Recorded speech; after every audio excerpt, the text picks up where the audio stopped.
Philippine Information Agency, Kapihan Na Zamboanga. Sharing with you timely, accurate, and relevant information regarding government programs, projects, and activities. Catch us every Thursday at 4 p.m. on eMedia. Buenos dias, Zamboanga! Welcome sa PIA Kapihan Na Zamboanga sa SM City Mindpro. Hatid ng Philippine Information Agency, SM City Mindpro, MCTV, and eMedia. Mapapanood po ninyo ng live ang ating programa sa PIA Western Mindanao Facebook page and other government agencies' Facebook pages. We are also live at PRO9 Facebook page, the Northern News Flash, 1TV Philippines, J Channel, and Pagadian Media Facebook pages. And of course, via ISA TV Channel 17, PCH Cable TV, and Cable Televisions in Zamboanga City at MCTV and eMedia. Happy Kapihang Wednesday po sa lahat ng ating mga viewers. And ang ating pong Kapihan Na Zamboanga will discuss important topics that will help you make more informed decisions wherever you are. Ngayon pong buwan ng Agosto ay ginugunita po natin or we are observing the National Family Planning Month. Kaya naman po pag-uusapan natin ang mga patungkol nito, no, mga programa po, lalong-lalo na po ng Department of Health dito sa rehiyon. Makakasama po natin ang kanilang Regional Family Planning Month Coordinator. We have Ma'am Suzette Gonzalez. Good morning, Ma'am Myra, and to our viewers, good morning po sa lahat and thank you for having me. We are very happy po to have you back again po, no, sa ating program. Gaya po ng mga nakaraan pang taon, pinag-uusapan po talaga natin yung mga programa natin on the National Family Planning Month. And of course, we want to know the current status, no, kung kumusta na po ba yung ating mga datos ng ating mga pregnancies recorded or mga adolescent childbirth dito po sa Zamboanga Peninsula. So with that po, we would like to ask po, no, yung observance po natin ng National Family Planning Month this August, how does the DOH view the role of family planning po in improving yung ating reproductive health and the overall well-being po ng ating mga families? Okay, I am here. I'm back again. Another month of August has come and once again, we are observing Family Planning Month with the theme Panalo ang Pamilyang Planado. Tara, usap tayo sa family planning. So this annual observance is an opportunity to raise awareness and renew our collective commitment to responsible parenthood and reproductive health. So kami po sa Department of Health plays a vital role in helping the public access family planning services to improve reproductive health and promote the overall well-being of Filipino families. So, in such a way, we support the goals by ensuring access to family planning services. So dapat lahat ng mga individuals, families, and the communities have the full or maka-access sila to a full range of modern family planning methods. So we in place all the modern family planning methods and commodities in all government health facilities, including barangay health stations, rural health units, as well as in our hospitals. And then we have commodities such as pills, injectables, male condoms, IUD or the intrauterine device, and implants are offered for a free for ensure that cost is not a barrier. And then we also train healthcare workers and barangay health workers on family planning counseling, the proper service delivery, and respectful care to make sure that our clients are well informed and supported. The DOH also conducts the regular campaigns and distributed materials to raise public awareness, correct misconceptions, and promote the informed decision-making about reproductive health. Through the adolescents-friendly health services, the DOH promotes responsible choices among young people, helping reduce teenage pregnancy and encouraging future planning. We also work closely with the local government units, NGOs, and community leaders to bring family planning services closer to the people, especially in underserved and remote areas. So through these efforts, the DOH continues to champion family planning as a key strategy to achieve a healthier family, reduce maternal and child mortality, and empower every Filipino to make informed, voluntary decisions about their reproductive lives. Thank you, ma'am. No, we know na talagang every August, we are always celebrating this. And we know kung ano po yung role din talaga ng Department of Health para po mas mapalawak pa natin yung ating mga information regarding the family planning methods and all other programs po ng family planning. Ma'am, based on your recent data po, can you share the current status po ng ating adolescent childbirth in the Zamboanga Peninsula? Okay, last year, 2024, our regional FHSIS data showed a promising decline naman po, no? Approximately 9.8% in births among the girls age 15 to 19 in the Zamboanga Peninsula compared to 2023. And encouragingly, the region's adolescents' birth rate also fell below the national target of 25%. Although these are commendable, but our goal goes beyond meeting statistical targets. Kasi gusto natin or ina-envision natin ang future where no adolescent girl carries the burden of early pregnancy, where every young girl has the opportunity to stay in school, i-pursue nila yung dreams nila and fully experience the richness of adolescence or enjoying their childhood life, because every teen deserves a life of choices, growth, and hope, not one interrupted by responsibilities they are not yet ready to bear. Thank you po, ma'am. No? As for the data ng ating adolescent, is it increasing ba compared to the previous years or manageable pa po? Yes, for adolescents birth rate, yes. So, kagaya na nabanggit ko na declining po tayo. So, hopefully okay. tuloy-tuloy siya. So hopefully nga no, Yes. more families will or ma-inform regarding our family planning methods, and of course, mas marami tayong ma-inform on that. So ma'am, from a public health perspective, what are the key factors po driving the high incidence of pregnancies, teenage pregnancies po in certain areas in Zamboanga Peninsula? Okay, ano bang mga contributing factors to high incidence of early pregnancies, adolescent pregnancies, or what we call the childhood pregnancies? We have, in certain points, yung limited access nila to adolescents-friendly health facilities. Many adolescents, especially in rural or sa malalayong lugar, far-flung, geographically isolated areas, the lack of access to youth-friendly reproductive health services. Health facilities may be not fully equipped to cater to the needs of young people or may not offer a safe and non-judgmental environment. Many adolescents also receive little or to no formal education. So yung less yung awareness or they have no or limited awareness on the sexuality, reproductive health, and the life skills either at home or in school. So kaya nagkakaroon ng mga misinformation and myths about sex, contraceptions, and menstruation remain very common. And ito din early marriage and teenage pregnancy may be culturally accepted or expected in some communities. But hindi na po ngayon kasi may RA na po tayo, may batas na po na nagsusulong prohibiting the practice of a child marriage. And there may be also stigma around contraceptive use, especially for unmarried youth. And adolescents in poor households, ayan, number one pa rin ang poverty, the factors of poverty, because they are more vulnerable to early sexual initiation, mga transactional sex or childbearing as a perceived means of economic security. And some of these young girls may be motherhood because it's their path due to lack of education or employment opportunities. And nagkakaroon din ng lack of open communication at home. Kasi yung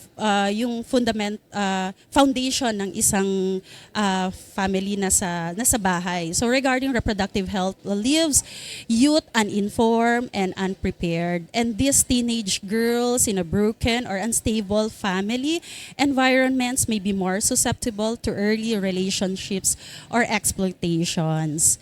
And due to the social media and mga peer pressure, na-expose sila, no? And the lack of guidance that lead to early sexual activity without awareness of consequences. So nagkakaroon ng mga risky behavior such as substance abuse may also contribute to unprotected sex. Ma'am, I know na may mga programs po talaga and interventions no yung Department of Health, and we know that it's working because we see nga the decrease po ng ating adolescent birth rate. So ano pa po yung mga current programs ba talaga na ginagawa po ng Department of Health to address and prevent yung ating early childhood pregnancies and yung ating interventions po to adolescents who give birth? Okay. Addressing teenage pregnancy in Zamboanga Peninsula, that requires a multi-sectoral approach. We cannot do alone from the Department of Health. So we need to strengthening the health services, improving access to education, engaging families and communities, and empowering youth with knowledge, skills, and opportunities for a better future. The Department of Health has several ongoing programs, no, and interventions to both how to prevent early pregnancies and support our adolescents who have already given birth. So this is our line with the goals of the Responsible Parenthood and Reproductive Health Law and the Adolescents Health and Development Program.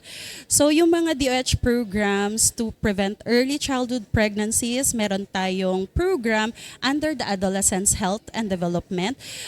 This focuses on empowering adolescents to make informed decisions about their health and sexuality, promote age-appropriate and culturally sensitive and gender-sensitive health education. We includes also training of our health care providers to deliver adolescents-friendly health services. And ongoing po or halos lahat po ng ating mga health center hospitals are already an adolescents-friendly health facility certified. So kasi we wanted to enhance itong mga facilities to become safe, welcoming spaces for youth. And then the adolescents-friendly health facilities pala, these are may mga services that are offered no to our adolescents. This includes counseling, family planning services, mental health support, STI screening in a confidential and non-judgmental settings. And then we support also the comprehensive sexual education. This is very important in collaboration with the Department of Education. The DOH supports the integration of this comprehensive sexual education in schools to assure that adolescents have correct and age-appropriate information about reproductive health. And then we disseminate also mga information, education, and communication campaigns, or what we call the IECs. No, the DOH produces youth-targeted IEC materials, conduct community forums, and support online campaigns to raise awareness about the reproductive health, consent, and consequences of early pregnancies. And kailangan ine-engage din natin ang parents and communities to help them encourage an open communication. And of course, our local governments need to engage also to support youth-friendly services at the barangay level. Now, when it comes to the interventions naman no, for our adolescents who have already given birth, meron din tayong mga like tinatawag na postpartum family planning services. So, young mothers are already counseled and offered family planning methods. So, before during their prenatal visits and immediately after childbirth. This is to help delay their future pregnancies and allow them to focus on recovery and parenting. And then, if needed, they will have a psychosocial and mental health support. So, kaya tinitrain natin ang mga health professionals to provide mental health and psychosocial support to young mothers who may experience anxiety, depression, or stigma. And then, lastly, yung mga referral to social services and education programs, young mothers that are referred to educational support programs to help them continue their studies. Ayan. Okay. So, How about po yung ating mga family planning methods, ma'am? Ano po yung mga yung promoted po talaga ng Department of Health? And how do we ensure yung ating that these are safe, no? Yung ating mga methods na pinopromote are safe, accessible, and of course, culturally appropriate, lalong-lalo na sa ZamPen. So, the Department of Health promotes a wide range of family planning methods. So, ang daming variety, no? Both natural and modern to ensure that individuals and couples can freely choose the method that best suit their health, lifestyle, and values. And our goal naman po is to offer informed choice, safety, accessibility, and cultural appropriateness in all family planning programs. So we have this condoms, male condoms, no? These are dual protection that prevents also, aside from pregnancies and sexually transmitted infections as well. And then yung oral contraceptive pills po natin, we have a combined and progestin-only pills. The injectables, effective niya for every 3 months. 3 months.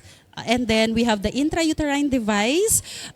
This is a copper T and hormonal IUDs for 12 years. And then we have implants as well. Very common na ang implant sa Zamboanga Peninsula. This is a long-acting and reversible and effective for up to 3 years. And we have also permanent methods, no, for women, we have bilateral tubal ligation, and for men, the no-scalpel vasectomy that offers in 2 DH-retained hospitals natin sa Zamboanga City Medical Center and Mindanao, in Margos sa Tubig Regional Hospital in Zamboanga del Sur. And we don't also forget that the natural family planning, it's part of the modern family planning methods. So we have mga basal body temperature method, cervical mucus, standardized method, and what we call yung lactational amenorrhea method. This is for breastfeeding mothers within 6 months postpartum na pwede siya to use as a family planning method.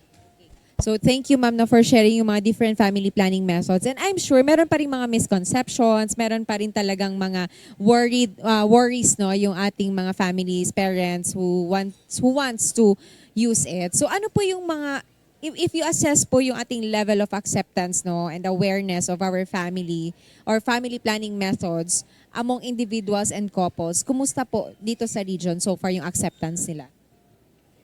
So for based on our FHSIS data, tumaas naman po yung current users. So meaning mataas na yung acceptance and nagkaroon na sila ng awareness and knowledge about family planning. But puspusan pa rin kami sa pag-disseminate ng informations, especially to our GIDA area. So doon focus kami kasi sa malalayo na hindi makapunta sa health facilities and our IPs as well.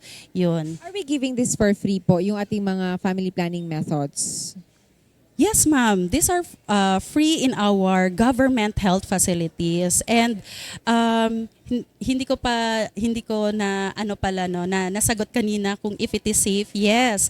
The DH ensures that all family planning commodities are safe, and then in such a way that FDA approved siya bago natin i-distribute to the health facilities. And if it is safe din siya because we also trained our providers on family planning, no, para they will have a proper training and certify sila as family planning providers. Ayan. And fina-follow naman po natin yung Philippine Clinical Standards Manual on Family Planning, and which aligns with the WHO safety protocols. Ayan. Alright. So ano po yung mga challenges, ma'am? You mentioned na okay naman yung acceptance, no, ng ating mga public for yung mga family planning methods. So ano po yung mga challenges so far po na encounter ng Department of Health in delivering yung ating mga family planning information and services, especially nga doon sa ating mga GIDA areas, yung geographically isolated and disadvantaged areas? Right, the Department of Health has several challenges in delivering family planning information and services, especially in our GIDA of the Zamboanga Peninsula. So, may mga limited transportations, no? Yung mga within the islands and the mountain barangays that make physical access to health services difficult. Meron din tayong mga insufficient health providers, no? Kailangan pa i-train natin, especially in the remote municipalities. And nagkakaroon din ng multitasking ng ating RHU staff, no? Juggling multiple health programs and high turnover rates and difficulty retaining skilled workers in far-flung areas.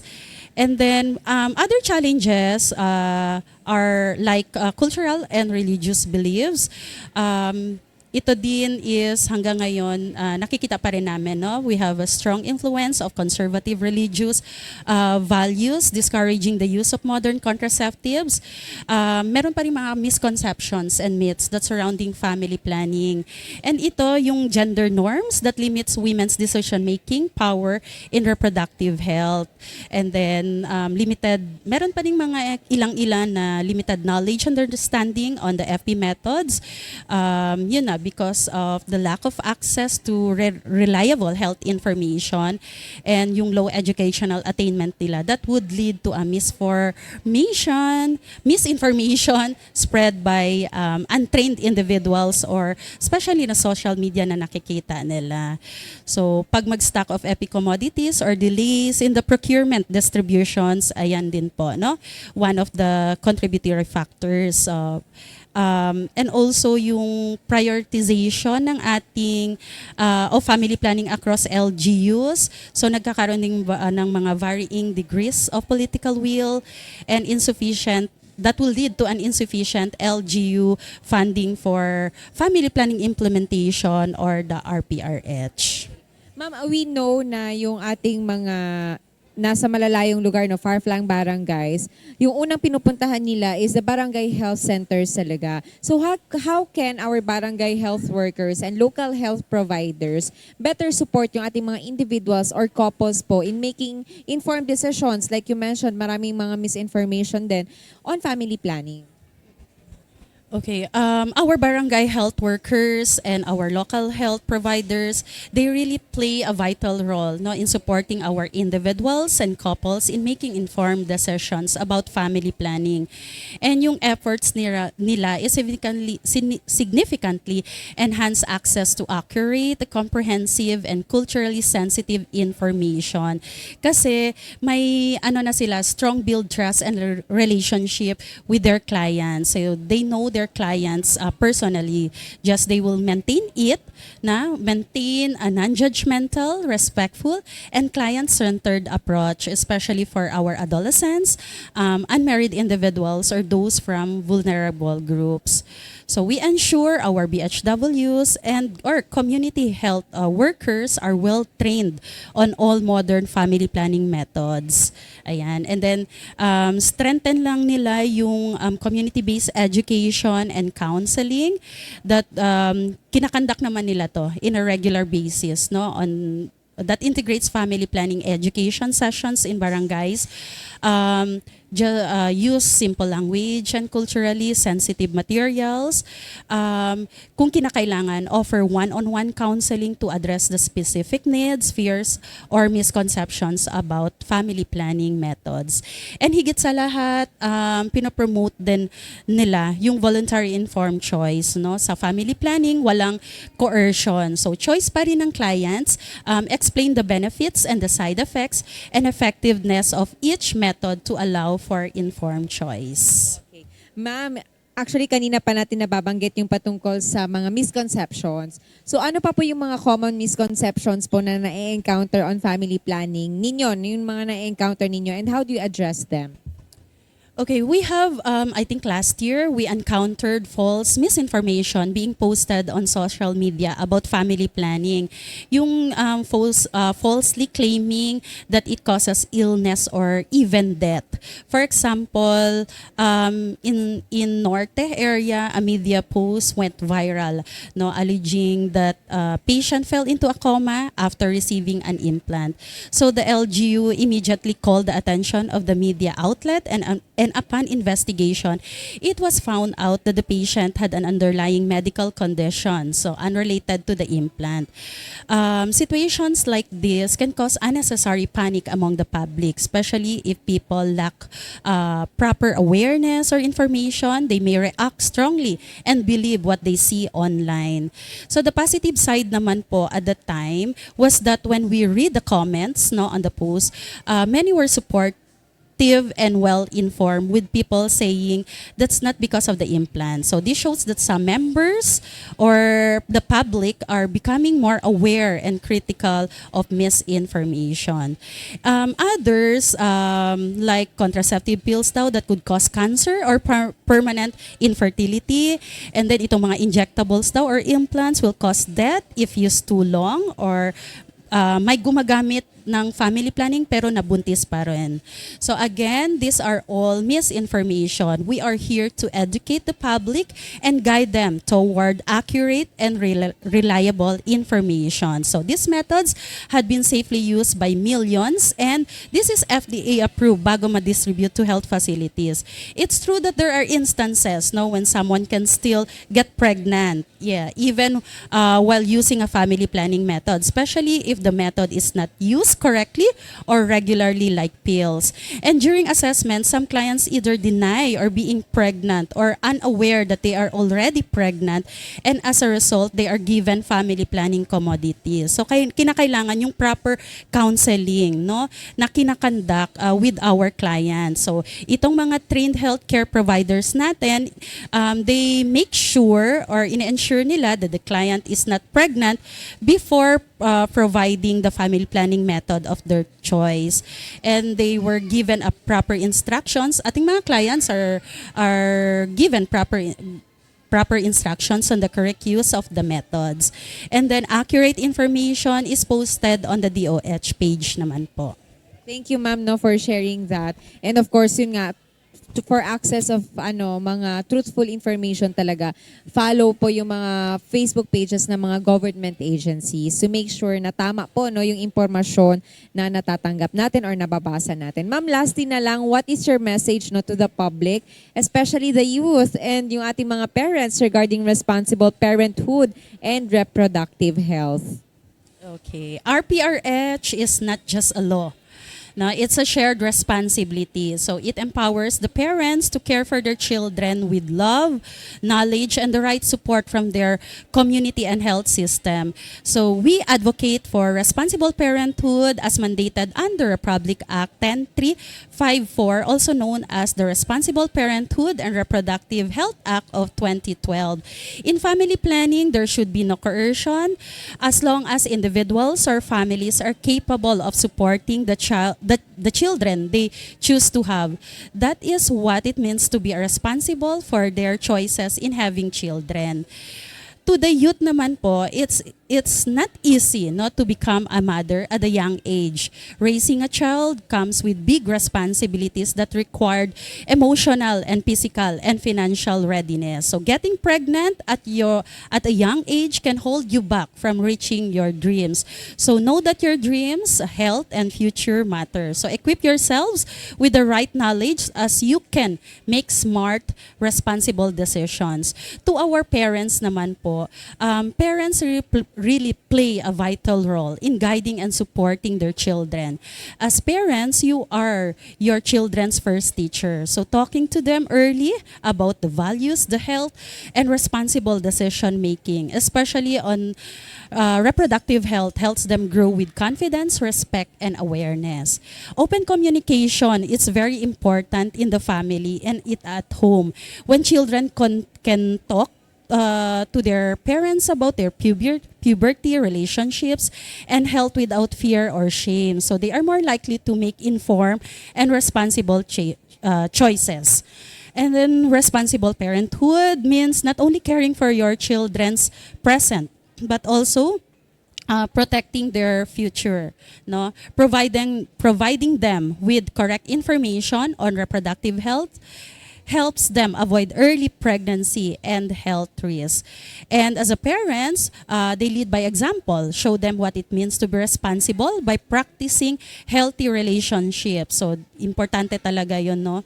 And then, because today's youth faces so many influences and pressures, what they need most is guidance and non-judgment, support, be their safe space, especially when it comes to reproductive health matters.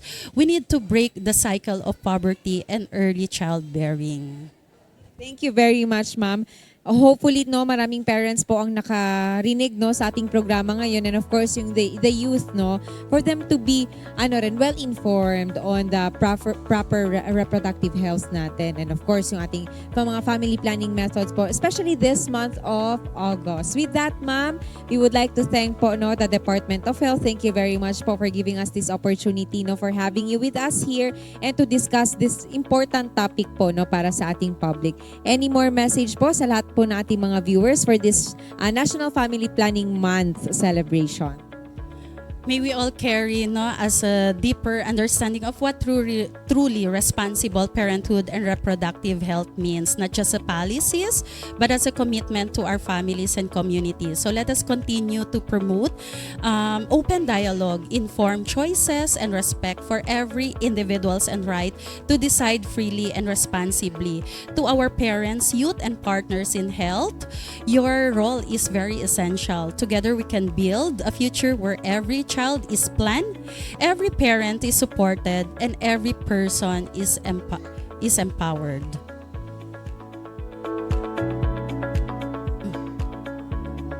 All right, thank you very much po, no, for your message, ma'am. And of course, we would like to thank, no, in behalf po of the PIA, thank you din po sa entire family of the Department of Health. Yes po, you have any more to add?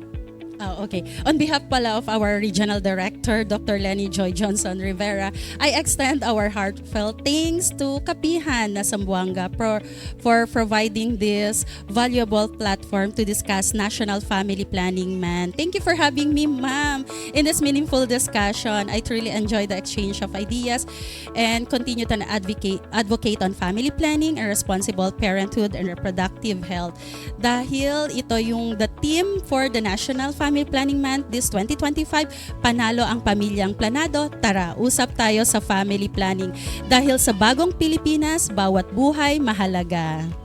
Ayun, indeed po, panalo ang Pamilyang Planado. Thank you very much for once again, Ma'am Suzette Gonzalez, the Regional Family Planning Month Coordinator of Department of Health Region 9. Maraming salamat po muli sa Department of Health. And of course, thank you very much po sa lahat ng ating mga viewers. Sama-sama po tayong magtulungan, no? Lalong-lalo na po ngayong month of August for the National Family Planning Month. Sabay-sabay po natin i-encourage po ang lahat ng ating mga kapamilya, kamag-anak, kaibigan po to involve in this kind of mga information and topics natin para po lahat po tayo ay maging informed, no, regarding this program po. Hindi lamang ng Department of Health but ang programa po ng gobyerno. Muli po, maraming salamat, and of course, thank you to the following sponsors. We have Karimadon, Camiseta, and Dunkin, all available here at SM City Mindpro. Magkita po tayo sa mga susunod pa nating episodes ng PIA Kapihan Na Zamboanga sa SM City Mindpro. Sa ngalan pong muli ng PIA Director General Catherine Chloe De Castro and PIA Regional Director Ms. Noemi Adaga, ito si Myra Espinosa. Muchísimas gracias. Philippine Information Agency, Kapihan Na Zamboanga. Sharing with you timely, accurate, and relevant information regarding government programs, projects, and activities. Catch us every Thursday at 4 p.m. on eMedia.